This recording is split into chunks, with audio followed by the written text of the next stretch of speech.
आज का लतीफ़ा। एक लड़की नमाज़ पढ़कर अपनी शादी के लिए दुआ मांगने लगी तो शर्मा गई और कहने लगी, ए अल्लाह, मैं अपने लिए नहीं मांगती, बस अम्मी को एक खूबसूरत दामाद दे दें। इसकी दुआ कबूल हुई और चंद दिनों बाद ही उसकी छोटी बहन की शादी हो गई। एक बच्चा खेत से आलू निकालने में अपने दादा की मदद कर रहा था।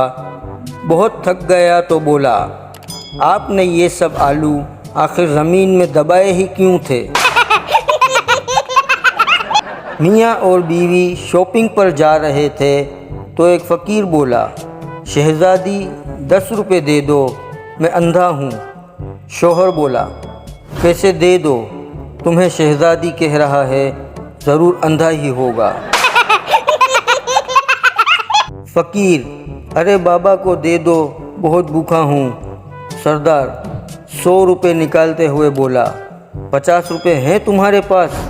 फ़कीर खुश होते हुए बोला, हाँ जी हैं। सरदार, तो पहले वो खर्च कर लो। लड़की, बस भी करो, और कितना करोगे? रात के 12 बजे से कर रहे हो, अब सुबह हो गई है, थके नहीं क्या?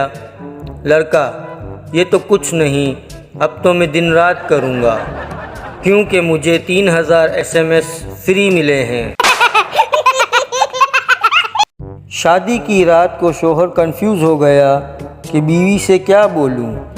काफ़ी सोचने के बाद बोला, आपके घर वालों को मालूम है कि आप यहाँ मेरे साथ हो?